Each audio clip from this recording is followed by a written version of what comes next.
Hello everyone, welcome back. अभी हम जहाँ खड़े हैं ये चिटकुल मार्ग है और हमने रात को जो स्टे किया था वो हमने किया था कल्पा में। सुबह मैं 7 बजे निकल गया था।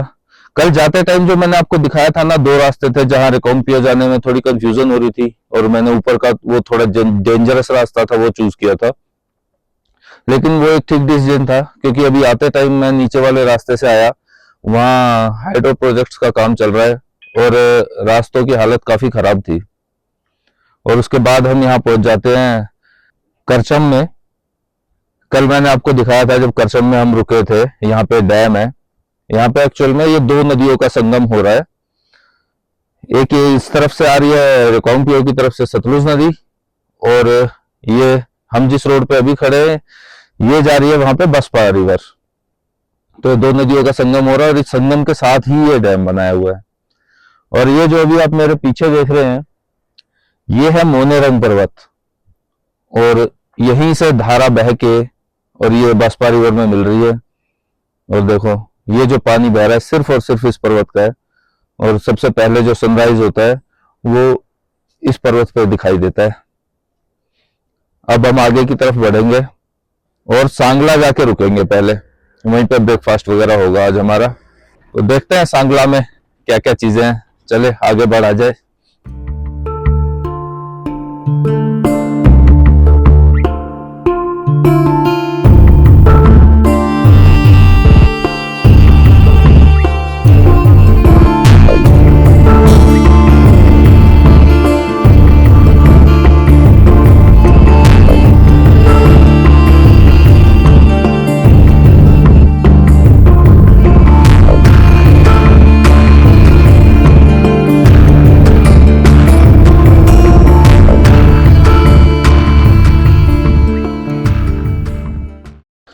तो जी खराब कंडीशंस वाले रास्ते और टेढ़े मेढ़े रास्तों को पार करके हम पहुंच गए हैं सांगला।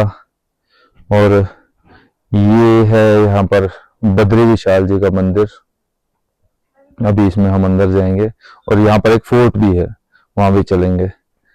और जैसा ये आप मेरे पीछे देख रहे हैं कितने पुराने स्टाइल में बना हुआ लकड़ी का घर और स्लेट पत्थर की इसकी छत, अलग ही नजारा है।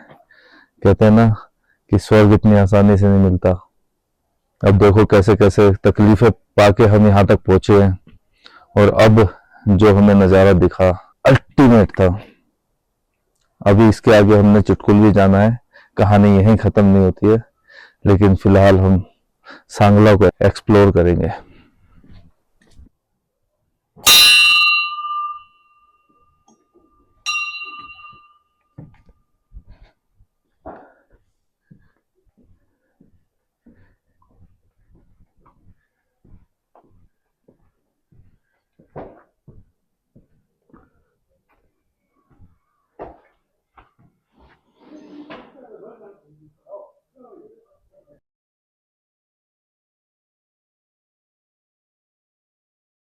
इस वक्त हम जहाँ खड़े हैं इस जगह को कामरू फोर्ट बोला जाता है।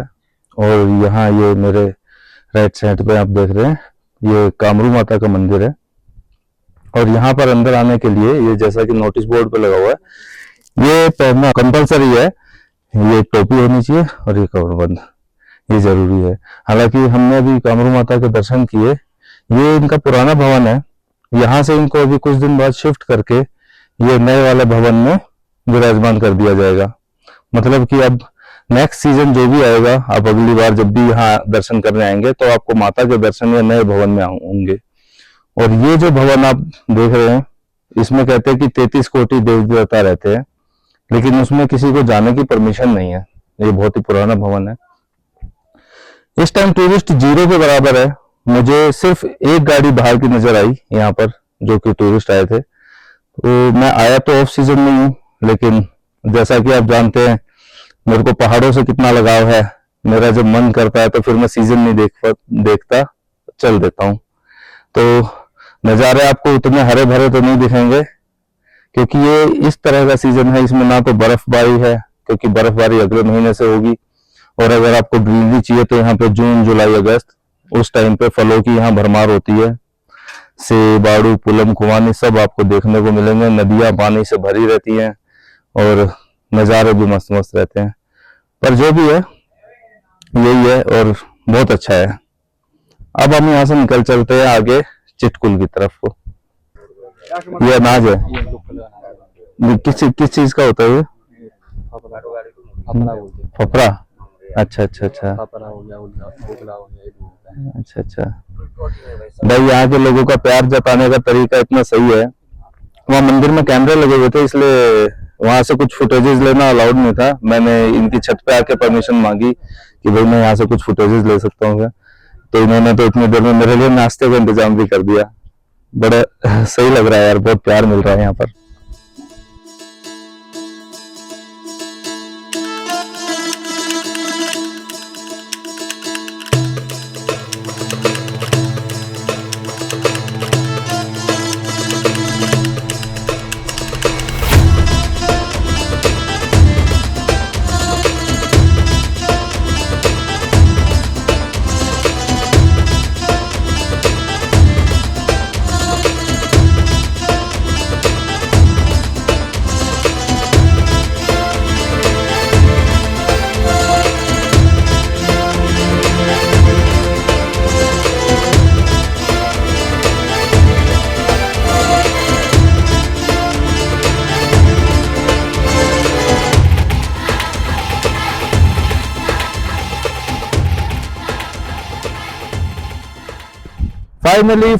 फाइनली हम पहुंच गए चिटकुल, 11,000 फीट की हाइट पे। और भाई इतने खराब रास्ते थे।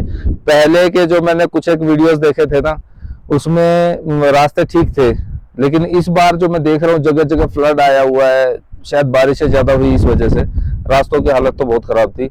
बाइकर्स पता नहीं कैसे आ रहे, इतने बाइकर्स मैंने आते हुए जाते हुए देखे, पता नहीं कैसे भाई वो कर रहे हैं। मैं तो गाड़ी में भी हालत खराब हो गई, पर कोई बात नहीं, आखिरी में हम स्वर्ग के द्वार पे खड़े हैं। आपको एक कहानी सुनाता हूँ, ज्यादा बोर नहीं करूंगा। आपको एक छोटा सा किस्सा सुनाता हूँ। मैंने बचपन में सुना था ये, कि रावण के बारे में बोलते थे ना कि रावण के 10 सिर थे। एक्चुअल में 10 सिर थे या नहीं थे वो तो किसने देखा, लेकिन 10 दिमाग वाला एक अकेला रावण था। उसका पुष्पक विमान आपने सुना होगा, वो मन की गति से चलता था। तो वो उन चीजों के बारे में आगे तक की सोच के रखता था। वो कहता था कि मैं एक ऐसी आग की उत्पत्ति करूंगा जिसमें कि धुआं नहीं निकलेगा। आज हर घर में गैस है। और उन्होंने कहा था कि मैं स्वर्ग में सीढ़ियां लगा दूंगा, और ये स्वर्ग में सीढ़ी लगाई हुई है, क्योंकि भाई मरने के बाद तो कौन बताने आ रहा है कि स्वर्ग कैसा होता है कैसा नहीं। जीते जी अगर जो आप देख पा रहे हो सबसे सुंदर जगह, सबसे प्यारी जगह ये स्वर्ग ही है। और कितना प्यारा नजारा है, वाह, शब्द कम पड़ जाते हैं। नीचे ये बसपा नदी बह रही है, थोड़ी देर में नदी के पास भी चलेंगे। फिलहाल तो कुछ देर यहाँ बैठ के और इन नज़ारों को एंजॉय करने का मन है।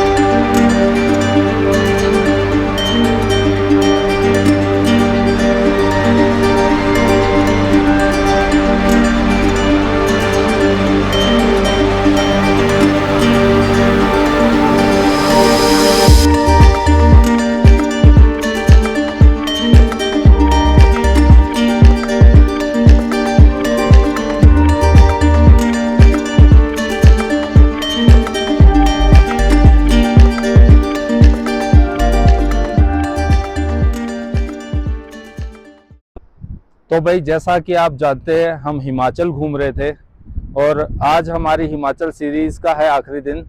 अब ये सीरीज़ ख़त्म हो रही है और इस सीरीज़ को हम एंड कर रहे हैं ये चिटकुल जर्नी से। बहुत जल्द हमारी ऑल इंडिया राइड शुरू होने वाली है। अगर आपको मेरी नज़रों से पूरा भारत देश अगर आप देखना चाहते हैं, क्योंकि मैं निकलूँगा करीब करीब 6 से 8 महीने के लिए मेरी इस गाड़ी से। अगर आप मेरी नज़रों से पूरे भारत देश को देखना चाहते हैं तो सब्सक्राइब बटन, समझ गए ना क्या करना है। आप सभी का बहुत बहुत धन्यवाद इस सीरीज को इतना प्यार देने के लिए, और बहुत जल्दी मिलेंगे ऑल इंडिया राइड के साथ। तब तक बने रहिए हमारे साथ। सी यू सून।